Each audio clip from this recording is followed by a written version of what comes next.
Buenas tardes. Vamos a grabar tres clases de sociedades anónimas. Esta es la primera. Van a ser clases más bien descriptivas de las principales características de las sociedades anónimas, las principales características del régimen legal uruguayo, y que de ninguna manera sustituyen el material que ustedes tienen indicado eh, para estudiar y para profundizar, ¿sí? La idea es que esto sea un primer acercamiento descriptivo del tema y que los ayude a profundizar el estudio en el material recomendado. Las sociedades anónimas están reguladas en nuestro ordenamiento jurídico a partir del artículo 244 de la Ley de Sociedades Comerciales, de la Ley 16.060. A partir de ese artículo 244 están las normas específicas creadas por la ley para las sociedades anónimas.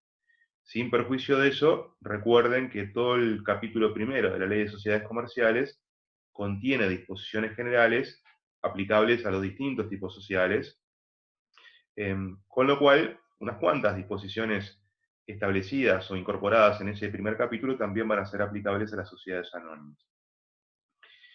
En este primer video vamos a ver cuáles son las características generales de la CCA, vamos a ver cuáles son las clases de sociedades anónimas previstas en la Ley de Sociedades, las sociedades anónimas abiertas y las cerradas. Vamos a ver el proceso de constitución de una sociedad anónima y vamos a ver todo lo referido al capital. En un segundo video vamos a hablar de las acciones de las sociedades anónimas y vamos a hablar también del estatuto de los accionistas, fundamentalmente de sus derechos y sus obligaciones. Y vamos a dejar para un tercer video la explicación de cómo es la estructura de órganos de la sociedad anónima. Esto es, cómo está regulado el órgano de administración, cómo está regulado el llamado órgano de gobierno, cómo está regulado además el órgano de control interno. Y también vamos a hablar del control estatal o el control externo a cargo de la auditoría interna de la nación.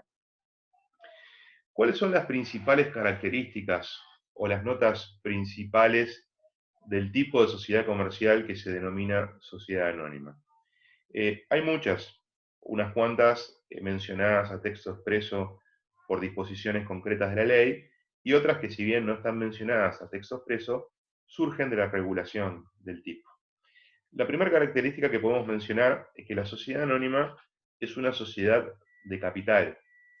Ustedes saben que doctrinariamente o académicamente se reconocen una gran clasificación en materia de sociedades comerciales entre sociedades de tipo personal y sociedades de capital.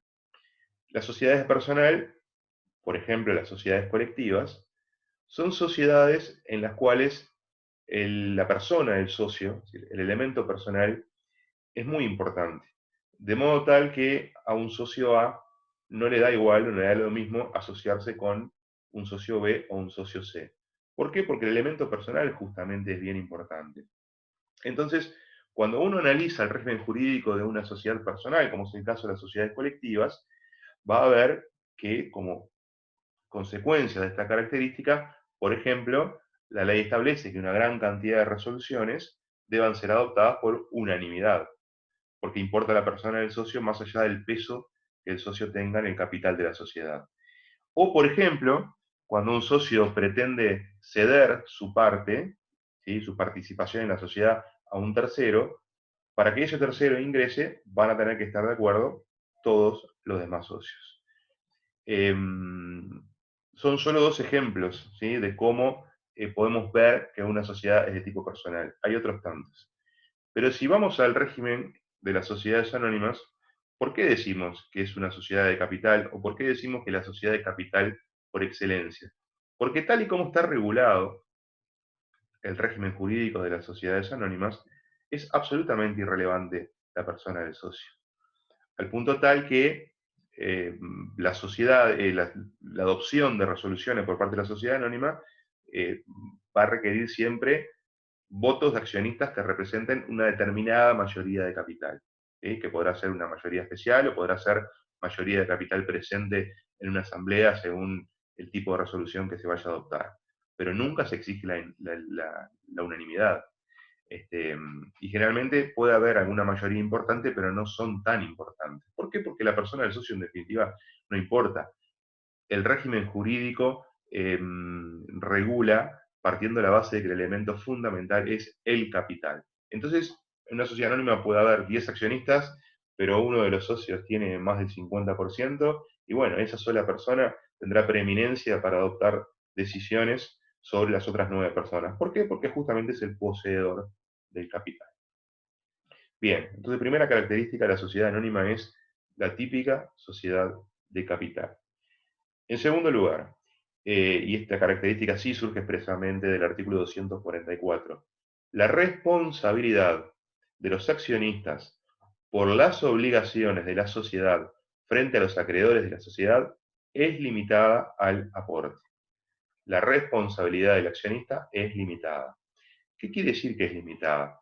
Quiere decir que el accionista, una vez que cumple la obligación de aportar a la sociedad lo que efectivamente prometió o lo que efectivamente se comprometió a aportar, no será responsable frente a los acreedores de la sociedad. Esto es, los acreedores de la sociedad solamente podrán perseguir el cobro de sus créditos frente al sujeto obligado a pagarlo, que es la propia sociedad. Es similar a lo que sucede en las sociedades de responsabilidad limitada, con una diferencia fundamental, que en la SRL hay excepciones, en materia laboral, en materia fiscal, a este principio. En materia de anónimas no hay excepciones a la responsabilidad limitada de sus accionistas. En otra característica que podemos mencionar y que surge de la parte general de la ley es que en la sociedad anónima se pueden aportar, como vamos a ver en el segundo video, solamente determinadas obligaciones. O sea, el aporte puede consistir en una sociedad anónima en obligaciones de dar bienes susceptibles de ejecución forzada. ¿Qué quiere decir esto? Que el accionista solamente va a poder aportar a la sociedad anónima, esto dicho con carácter general, dinero o bienes en especie, en principio, en propiedad. Y si no lo aporta, la sociedad podrá optar por perseguir el cobro de la obligación de aportar judicialmente. ¿Por qué? Porque son obligaciones de dar bienes susceptibles de ejecución forzada. Un accionista no podrá aportar trabajo, como sí puede aportar trabajo un socio de una sociedad colectiva, por ejemplo. Ese tipo de aportes solamente pueden verificarse como prestaciones accesorias, pero el accionista no puede pretender obligarse a un hacer, a dar trabajo, a aportar trabajo, y por eso recibir acciones. Eso no es posible en las sociedades anónimas. Otra característica que surge también del artículo 244, el capital de la sociedad anónima se va a dividir en acciones. Así como en la SRL hablábamos de cuotas sociales o en las colectivas podemos hablar de partes o de participaciones, en las anónimas hablamos de acciones.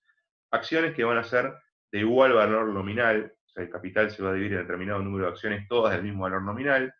Son acciones acumulables, cada accionista puede tener más de una acción, cada accionista puede tener títulos representativos de una o más acciones, porque son acumulables, y aparte cada acción es indivisible. ¿Qué quiere decir? Que la alícuota mínima en la que se representa el capital es la acción. La acción no se puede dividir, no se puede partir en dos acciones. A lo sumo podrá haber dos personas que sean cotitulares o copropietarias de una misma acción, pero son indivisibles. Por lo tanto, esta característica es que el capital se divide en acciones que son del mismo valor nominal, que son indivisibles y que son acumulables. Vamos a ver ahora, cuando hablemos de capital, que la ley exige, en el momento de constituirse la sociedad anónima, que se integre, que se aporte efectivamente y que se suscriba, esto es, que se comprometa a un aporte futuro, determinados porcentajes del capital social.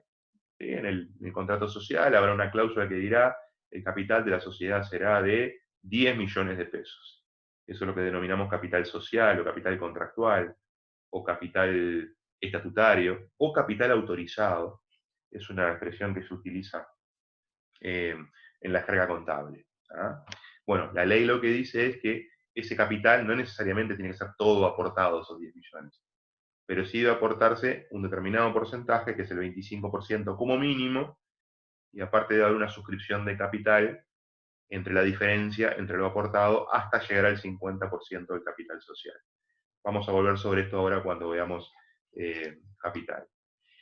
Y otra característica que también podemos mencionar, propia de las sociedades anónimas, es que están sometidos a un régimen de control de legalidad, a cargo de un órgano externo, un órgano estatal, que depende del Ministerio de Economía y Finanzas, que se llama la Auditoría Interna de la Nación.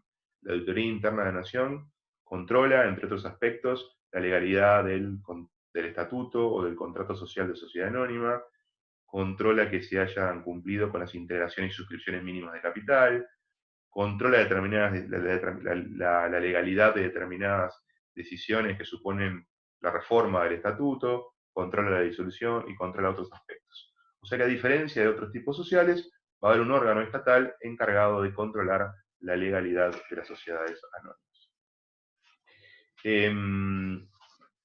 En segundo lugar, la ley establece, a partir del artículo 46 y siguientes, o distingue, mejor dicho, entre dos clases de sociedades anónimas. Dice el artículo 246 que la sociedad anónima puede ser abierta o puede ser cerrada.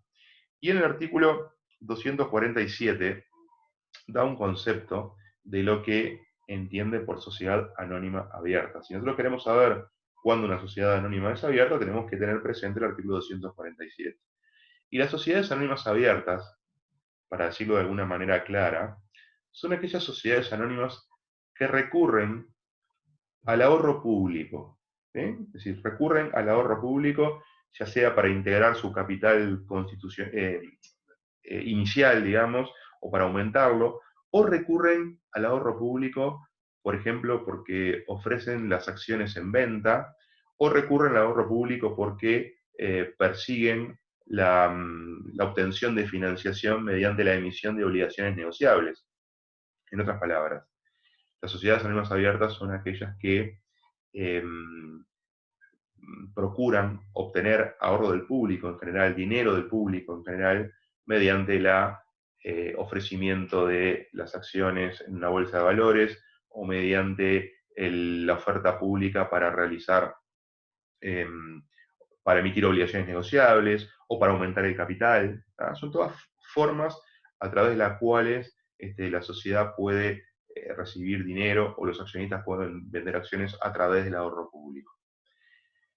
Después dice la ley que cuando hay grupos de sociedades y hay sociedades controladas y controlantes, en el caso de que una sociedad sea abierta, por ejemplo, si la controlada es abierta o si la controlante es abierta, la otra automáticamente pasará también a ser abierta.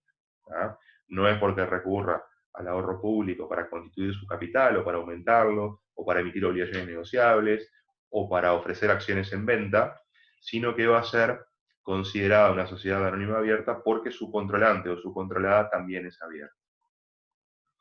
Y después dice la ley, las que no son abiertas son cerradas. Lo curioso es que en nuestro país el 99,99% de las sociedades anónimas son cerradas. Son muy pocas las sociedades anónimas abiertas. La gran mayoría son cerradas. Pero para saber cuándo una sociedad anónima es cerrada, tenemos que previamente saber cuándo es abierta, porque la ley la define o la conceptúa por la negativa. Nos dice que las sociedades que no son abiertas son cerradas. Y ustedes fácilmente pueden darse cuenta cuando hay una sociedad anónima abierta. Alcanza con que lean, por ejemplo, las páginas económicas de un diario o el diario del domingo, por ejemplo, y van a ver aquellas sociedades anónimas que cotizan acciones en bolsa. Entonces, una persona podría comprar acciones de esa sociedad anónima con fines de inversión, con fines de tratar de obtener una renta, por ejemplo. O pueden ver aquellas acciones que están ofreciendo obligaciones negociables. Por ejemplo, la sociedad anónima necesita financiación, necesita, no sé, 10 millones de dólares, y bueno, ese dinero lo puede obtener de diversas formas.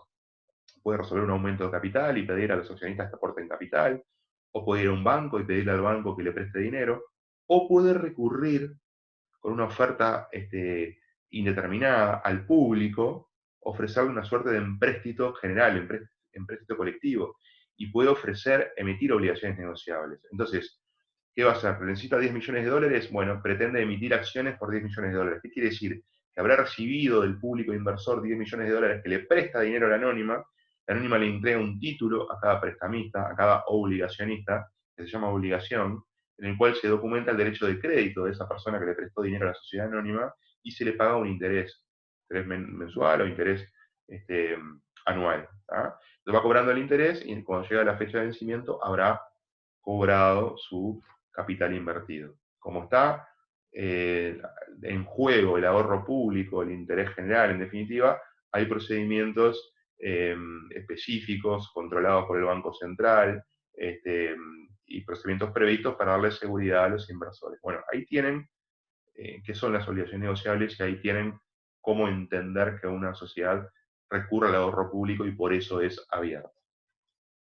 Bien.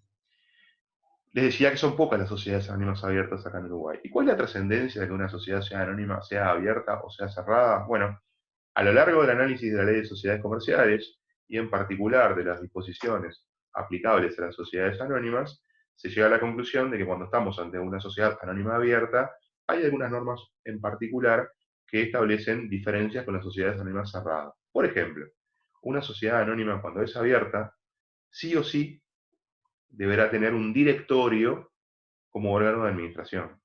Esto es, no podrá ser administrada por un órgano unipersonal, por un administrador. Deberá tener necesariamente un directorio. Asimismo, la ley establece que ese directorio de las sociedades anónimas abiertas por lo menos deberá sesionar una vez por mes. Asimismo, la ley establece que las sociedades anónimas abiertas necesariamente deben tener un órgano de control interno, ¿sí? Que deberá ser una comisión fiscal, un órgano de control interno que controla la legalidad de la actuación del directorio, por ejemplo. ¿Ah? Acá en Uruguay, después nosotros vamos a ver el órgano de control interno, y en principio es un órgano de existencia facultativa. La sociedad puede resolver si quiere o no quiere tener un órgano de control interno. Hay dos hipótesis en las cuales la existencia de dicho órgano es obligatoria. Uno, cuando la anónima es abierta, y el otro es cuando hay una SRL con más de 20 socios. En el funcionamiento de la sociedad anónima también hay un control de la Auditoría Interna de la Nación, que no pasa con la sociedad anónima cerrada. Esto quiere decir, por ejemplo, que cada vez que la anónima abierta proyecta celebrar una asamblea de accionistas, tendrá que avisar a la Auditoría Interna de la Nación. La Auditoría Interna de la Nación podrá mandar personal para estar presente en el desarrollo de la asamblea. Las actas de asamblea tienen que presentarlas, la Auditoría Interna de la Nación, tiene que presentar los libros, los estados contables. Después de que se disuelve la sociedad, todo el proceso de liquidación también lo controla la Auditoría Interna de la Nación. Es decir, están sometidos a un estatuto diferente, por decirlo de alguna manera, en algunos aspectos. Hay normas especiales previstas en la ley de sociedades que se les aplican a las anónimas cuando son abiertas. ¿Ah? En cambio, las cerradas, esas normas especiales no se le aplican. Por ejemplo, una sociedad anónima cerrada tendrá libertad para determinar cómo quiere ser administrada. Si quiere ser administrada por un directorio, órgano colegiado, o por un administrador, órgano unilateral, por una sola persona, por ejemplo.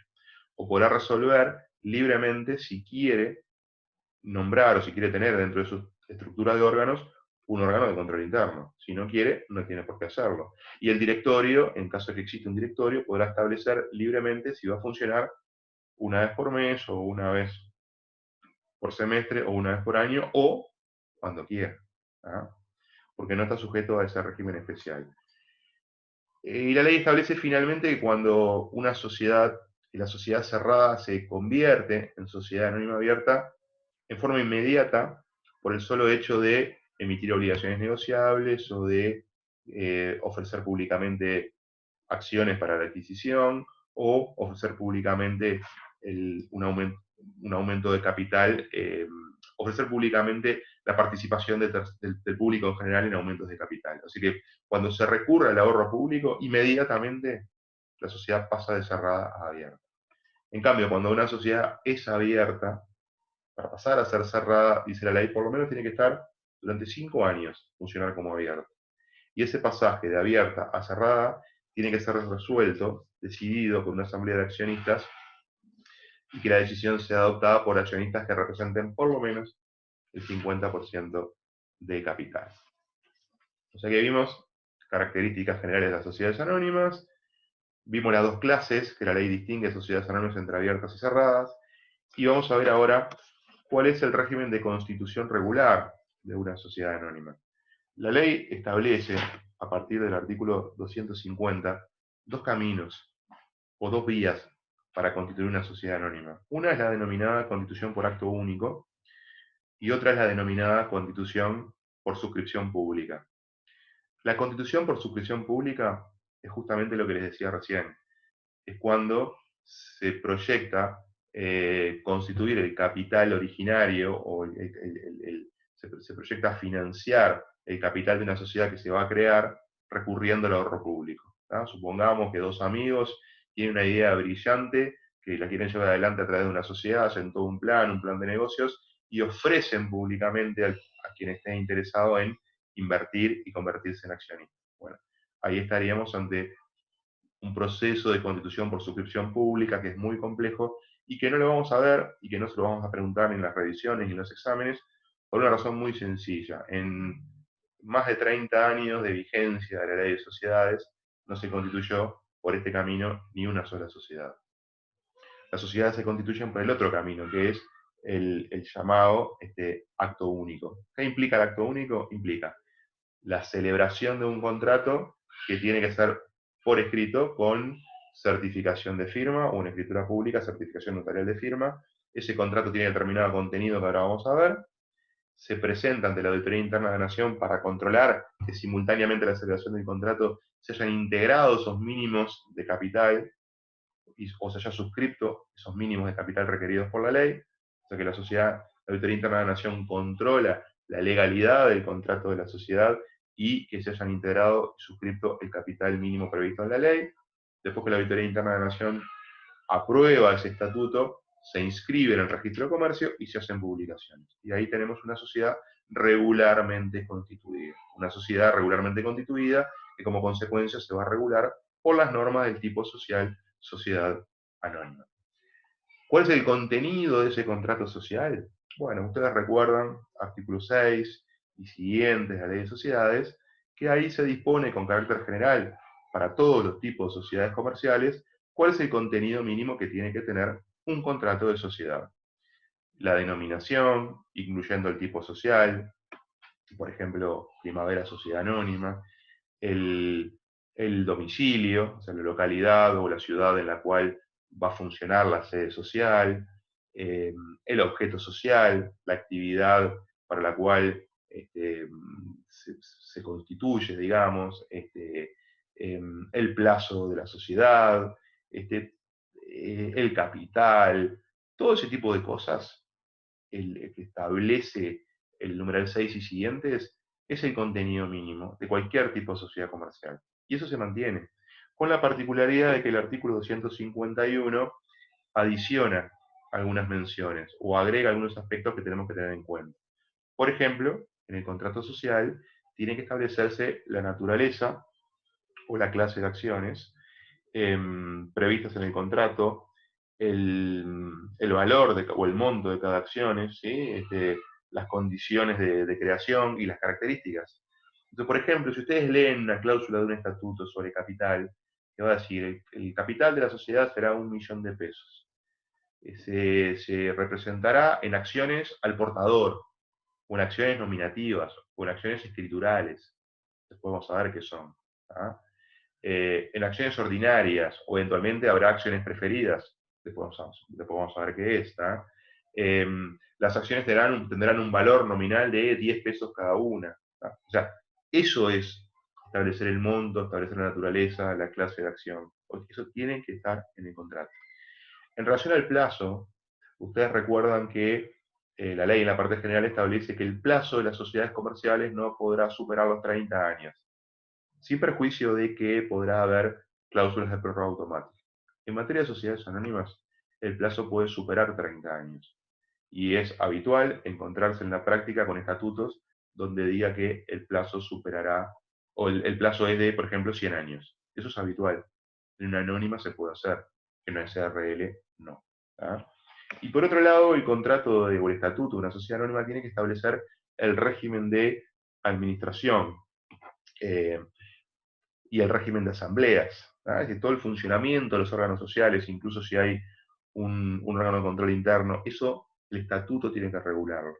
Muchas veces el estatuto lo que dice es, bueno, el régimen de administración será fijado por la asamblea. Podrá ser un administrador, podrá ser un directorio, uno u otro lo determinará la asamblea. Bueno, a veces pasa. Pero ahí lo que te dice es, el estatuto, si uno lee el estatuto, tiene que saber cómo será administrada, o cómo será el régimen de las asambleas, o si habrá órgano de comisión fiscal o no. ¿Tá? Eso está establecido en el artículo 251. Y para terminar con este proceso de constitución, en el mismo momento en que se firma el contrato con ese contenido mínimo, recuerden que establece el artículo 252 y después agrega el artículo 280 de la Ley de Sociedades Comerciales, que las sociedades anónimas, en las sociedades anónimas, los accionistas o los fundadores que están creando la sociedad anónima tienen que integrar y suscribir determinados mínimos de capital. ¿Tá? El capital social o capital autorizado, que es la cifra que está en el contrato, marca el límite de la capacidad de la sociedad receptora de aporte de capital. Si el estatuto dice el capital será de 1.000.000 de pesos, lo que está diciendo es que la sociedad puede recibir aportes hasta 1.000.000. Si mañana quiere recibir más aportes de capital, tendrá que aumentar ese tope reformando el contrato. ¿No? Pero no se exige en nuestro ordenamiento jurídico que ese 1.000.000 de pesos sea todo integrado o que sea todo aportado. Lo que se exige es que como mínimo en el momento de constituir la sociedad se integre, esto es, se aporte efectivamente el 25% del capital social. Entonces, si se crea una sociedad anónima cuyo capital social va a ser 1.000.000 de pesos, si el estatuto dice que el capital de la sociedad será 1.000.000 de pesos, al momento de constituirla, y así va a controlar la Auditoría Interna de la Nación, por lo menos deberá integrarse un 25%. Nada obsta que se aporte efectivamente aportes por 1.000.000 de pesos, pero por lo menos tiene que ser de 250.000, 25%. Y la diferencia entre lo efectivamente aportado hasta llegar al 50% del capital social autorizado, en el ejemplo, la diferencia entre 250.000 y 500.000, que es la mitad de 1.000.000, eso debe suscribirse. ¿Qué es suscribirse? Debe haber un compromiso o una promesa, una obligación de aporte en el futuro. Entonces, se firmó el contrato con la intervención del escribano, se hizo la integración y la suscripción mínima de capital que exige la ley, se va dentro de los 30 días a la Auditoría Interna de la Nación, la auditoría aprueba eso, se va al registro dentro de los 30 días siguientes y después se hacen las publicaciones durante los 60 días siguientes. Y ahí queda pronta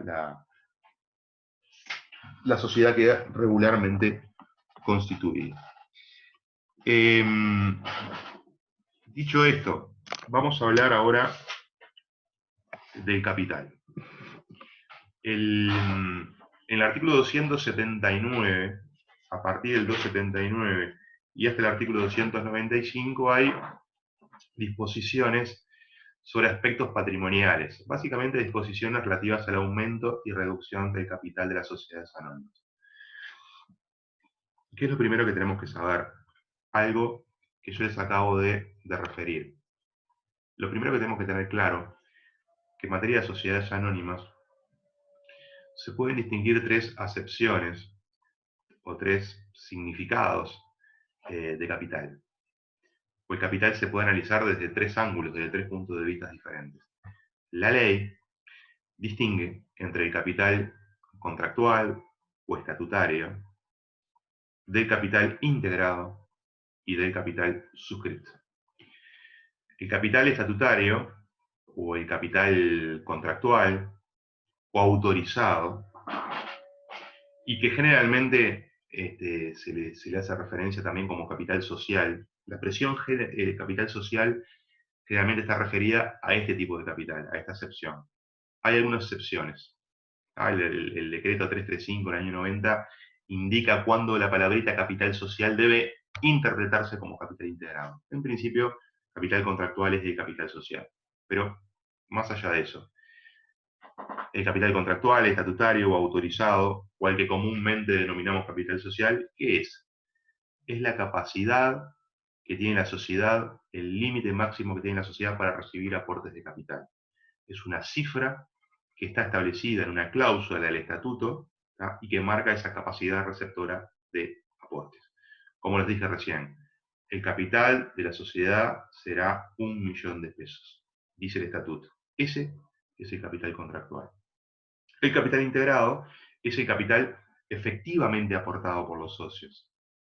¿Sí? Cuando la sociedad recibe aportes de capital, le va a entregar a los socios en contraprestación acciones.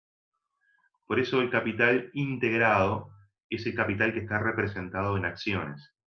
Si los socios, en el momento de constituir la sociedad, aportan 250.000 pesos, y durante la vida de la sociedad ese capital integrado se mantuvo invariable porque la sociedad no recibió nuevos aportes de capital, o porque no hubo una reducción de ese capital, y seguimos teniendo 250, acciones por 250.000, ese es el capital integrado. Entonces, por decirlo de alguna manera, el capital integrado es el capital que se representa en acciones y que por norma general responde al capital que se aportó. Digo por norma general porque a veces hay aportes de capital, por ejemplo, por 500.000 pesos y después hay una reducción de capital, como vamos a ver ahora, y el capital se reduce. Entonces ahí ya no podemos decir que ese capital integrado es el fruto de los aportes de capital solamente. Pero para ir teniéndolo claro, podemos decir que sí, que el capital integrado es el capital fruto de los aportes de capital. ¿tá? Ese capital representado en acciones. Entonces, si somos 3 o 4 accionistas que estamos creando la sociedad, uno aporta 50.000 pesos, otro aporta un auto, otro aporta una maquinaria y otro aporta 100.000 pesos, y todo eso totaliza, porque es una cifra, porque el aporte en especie hay que evaluarlo en dinero, hay que transformarlo en dinero, y esa cifra es X, bueno, las acciones que la sociedad emita, el valor nominal total de esas acciones va a coincidir con el capital. Y en el rubro patrimonial, en el estado de situación financiera, ¿sí? En ese balance de la sociedad, en los rubros de capital va a decir capital integrado tanto. ¿tá? Digamos entonces que es el capital efectivamente aportado, con la especificidad que les dije.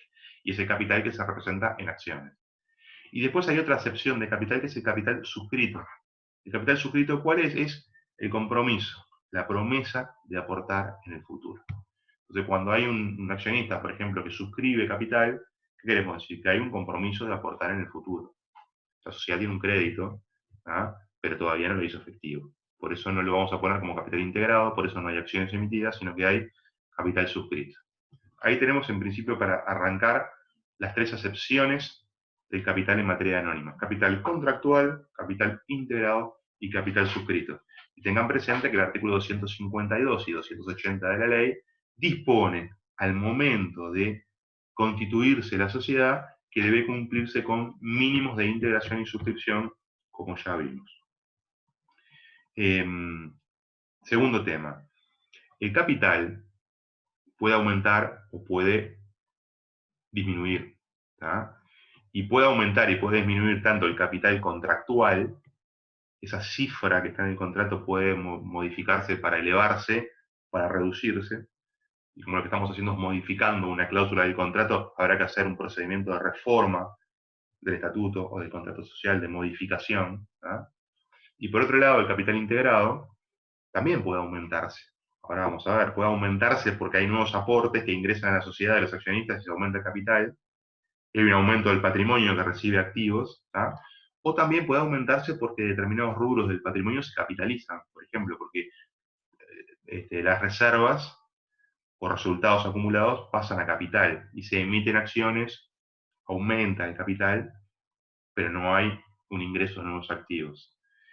Y lo mismo, la reducción de capital. El capital integrado también puede bajar. Y puede bajar porque sale plata para los accionistas, o puede bajar porque el capital se utiliza para absorber pérdidas. Ahí hablamos de aumento y real o aumento nominal o contable, y hablamos de reducción real o de reducción nominal o contable, como vamos a ver ahora. Entonces, lo primero que les decía es, cuando estamos aumentando el capital contractual, ahí hay un proceso de reforma de estatutos, artículo 284 de la Ley de Sociedades, es un proceso que puede ser más abreviado, o sea, se resuelve por asamblea de accionistas, se va directamente al registro y se publica. ¿no? Pero es una reforma del estatuto. O eventualmente se reduce. ¿sí? Pero ahí estamos en aumento de estatuto y sobre esto no me voy a detener, sobre esto ustedes van y leen el material. Sí quiero hablarles sobre el aumento, en principio, y después sobre la reducción de capital integrado. Si ustedes leen el artículo 280 ahí 3 de la Ley de Sociedades, que habla de las formas de aumento de capital. Y vos lees el 283 y vas a ver que el aumento de capital integrado responde, como les dije recién, a distintas posibilidades. Te dice que el aumento de capital puede realizarse por nuevas aportaciones, o sea, los socios ponen dinero o aportan bienes, nuevos aportes de capital, por la capitalización de reservas, de reajustes de valores de activos y otros fondos especiales. Entonces, ¿qué me estás diciendo? Que yo tengo rubros patrimoniales, ¿tá? Puedo tener una reserva, puedo tener una prima de emisión, puedo tener ajustes al patrimonio o ajustes a los activos, o puedo tener resultados acumulados. Como todos esos rubros que están dentro de un balance, rubros contables que significan algo o se pusieron ahí por alguna razón, pueden eliminarse y pasar al capital. Entonces ya la ley me está diciendo, yo puedo aumentar el capital por nuevas aportaciones, porque los socios realizan nuevos aportes, lo que llamamos un aumento real de capital, o puedo aumentar el capital por operaciones puramente contables, eh, puramente nominales. O sea, va a aumentar el capital, va a aumentar la cantidad de acciones en circulación, pero no hay nuevas aportaciones, nuevos bienes que ingresan a la sociedad. Puramente es una operación patrimonial contable o nominal. ¿Ah? Y también porque se pueden capitalizar obligaciones negociables, dice el artículo 283. O dicho en forma más genérica, perfectamente se puede capitalizar un pasivo. ¿Sí? La sociedad tiene una deuda con un acreedor por 1.000.000 de pesos y el acreedor dice también, no me pagues, capitaliza ese pasivo, pasalo a capital y dame acciones. Ahí el acreedor cambia su estatus, su posición, deja de ser acreedor y pasa a ser accionista. Bueno, lo mismo con las acciones negociables, nada obsta que, es más, a veces se prevé la posibilidad de que se resuelva la capitalización. Entonces, el obligacionista, acreedor de la sociedad de una suma de dinero, deja de percibir ese crédito, renuncia a él porque se capitaliza y como contraprestación recibe acciones.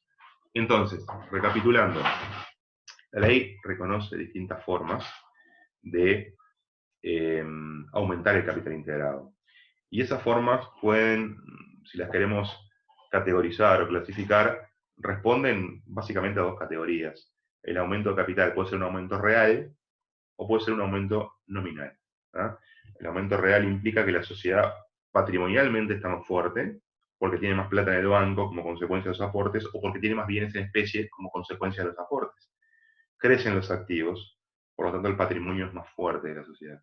¿Ah? Cuando hay un aumento puramente contable o un aumento nominal, lo que hubo fue un cambio de rubros dentro de los balances, pero la sociedad no recibió más bienes. Por eso que si el capital es más grande, más bajo, más chico, es una anécdota.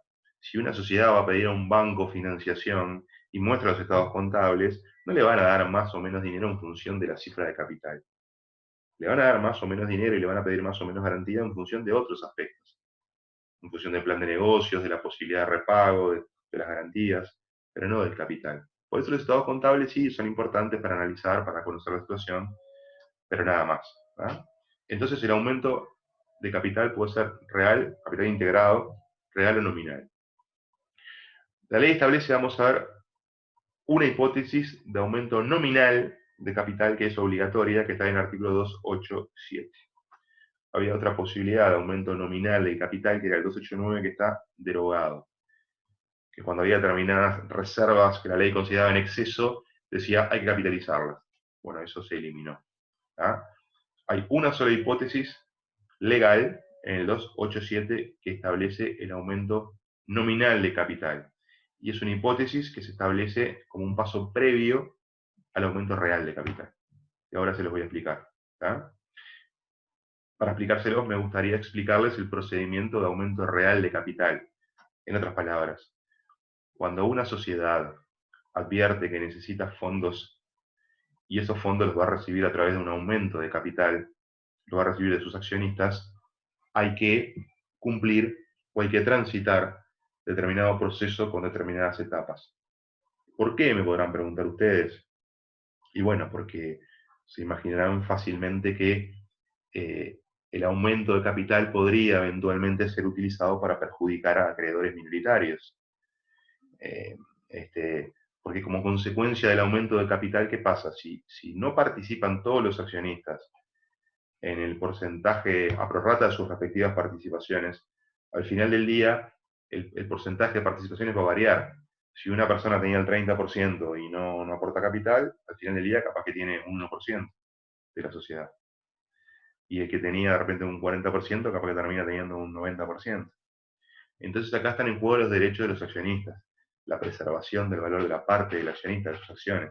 Entonces la ley establece que para aumentar el capital hay que seguir determinado procedimiento. ¿Ah? ¿Cuál es el primer procedimiento? Se reúne la asamblea, por supuesto, el directorio justifica la necesidad de financiación y se va a votar. Pero lo primero que hay que hacer es cumplir con el procedimiento de aumento nominal de capital del 287.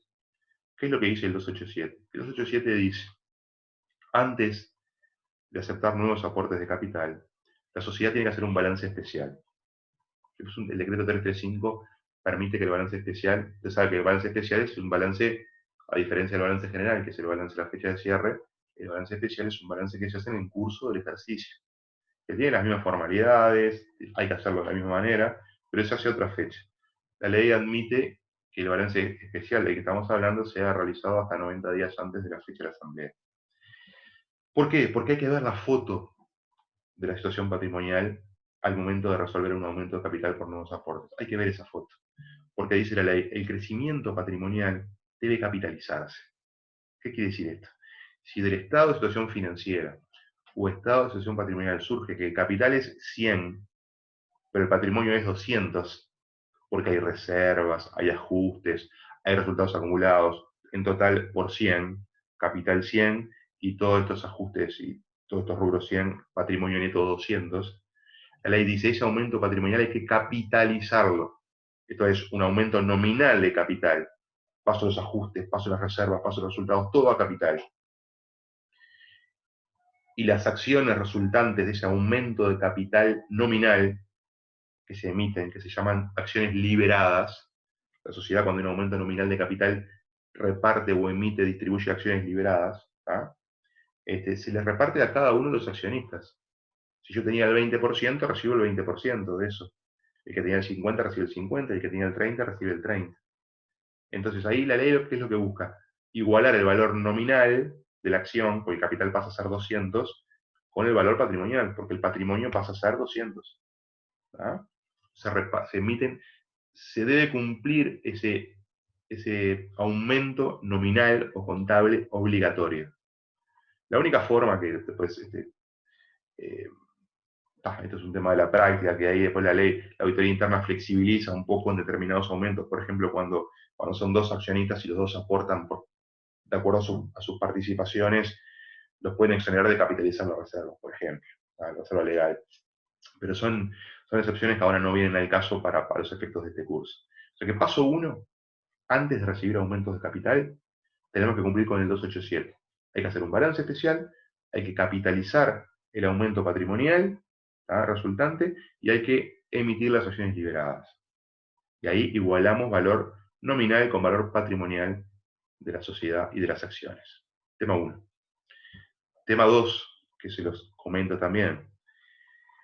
Puede suceder que una cosa es el valor que está contabilizado y una cosa es haber igualado valor patrimonial con valor nominal de las acciones, pero puede ser que el valor real de esa sociedad no sea el valor patrimonial, porque hay un valor llave muy importante, porque hay un plan de negocios.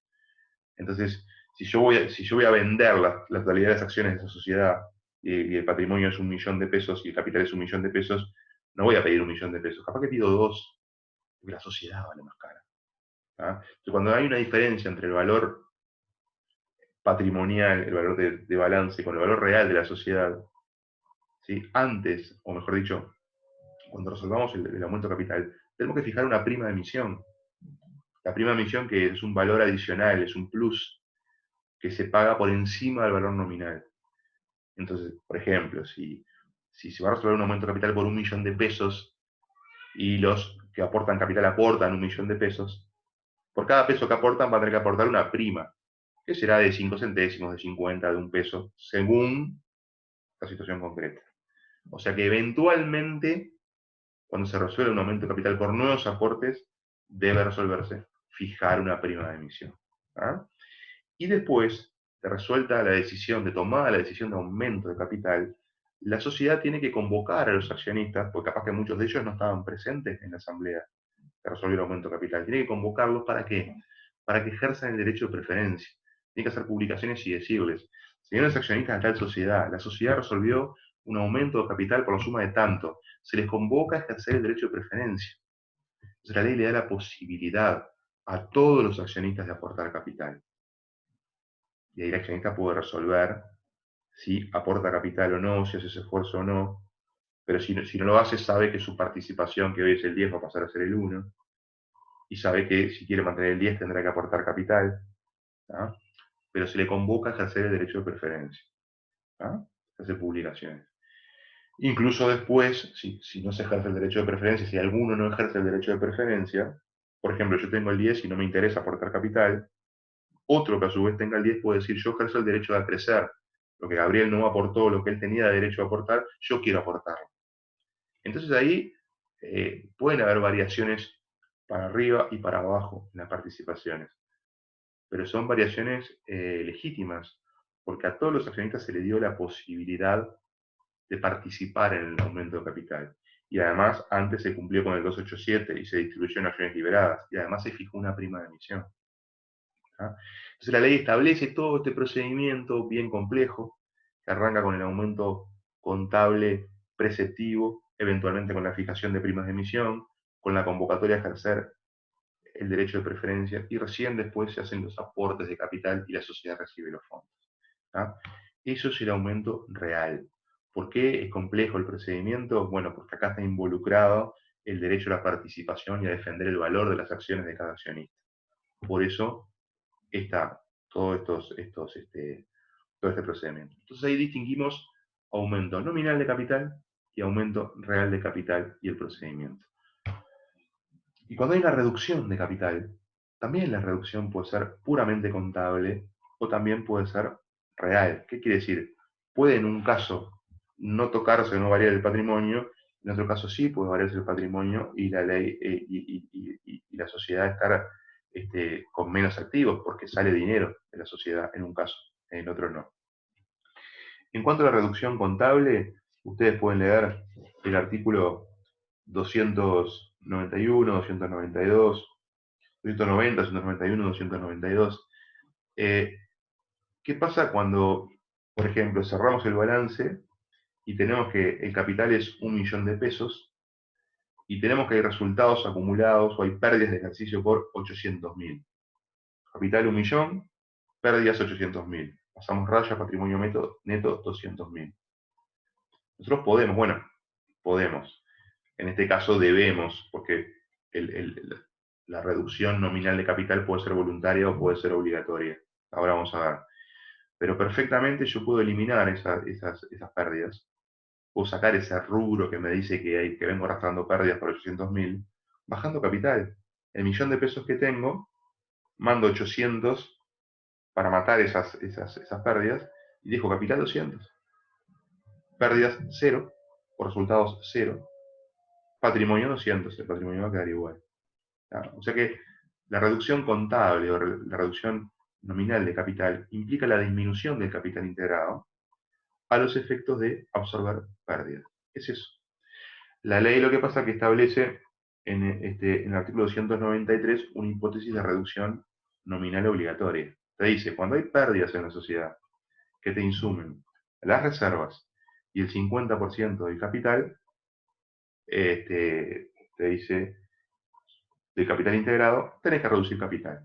En otras palabras, vuelvo al ejemplo, tengo capital integrado 1.000.000 y tengo reserva legal que la fui constituyendo por 100 y tengo pérdidas por 600.000 pesos, ¿ya? Y paso raya y tengo un patrimonio de 500.000, o sea, de vuelta, capital 1.000.000, reserva 100.000, pérdida 500.000, resultados acumulados negativos 500.000, patrimonio 600.000 pesos. Tengo un patrimonio positivo, ¿tá? Pero la ley me dice, estás en causal de reducción obligatoria. ¿Por qué? Porque las pérdidas te insumen las reservas que tenés más el 50% del capital integrado. El ejemplo, me insumen los 100 más 500.000, que es el 50% del capital integrado, son los 600.000 de las pérdidas. Ahí, si la sociedad advierte eso, tiene que hacer esa operación contable, bajar el capital para matar esas pérdidas. ¿Tá? Eso es la reducción contable. Y después está la reducción real. La reducción real, ¿cuál es? Por diversas circunstancias o en diversas hipótesis puede suceder que los accionistas quieran hacer una reducción de capital, pero se llevan a la casa de dinero. Por ejemplo, acá estamos en un patrimonio que es fuerte, que de repente yo tengo capital integrado 10 millones de pesos y tengo resultados acumulados 10 millones de pesos y tengo patrimonio 20 millones de pesos. Es una sociedad que de repente se constituyó para hacer una obra o una actividad que ya está terminando, le quedan unos pocos meses de vida y está muy fuerte y tiene mucho dinero en el banco. Y los accionistas podrían decir, bueno, hagamos una distribución de dividendos, pueden decirlo, pero de repente prefieren hacer una reducción de capital. Entonces, ¿qué es lo que va a pasar? Ese capital que decía 10 millones de pesos, de repente se va a bajar a 1 millón de pesos. Entonces van a salir de circulación acciones por 9 millones de pesos, que se van a romper, se van a destruir, va a haber que entregarlas a la sociedad, y el capital integrado va a quedar fijado en 1 millón de pesos. Bueno, por esa reducción de 10 millones a 1 millón, cada accionista va a recibir el valor de sus acciones.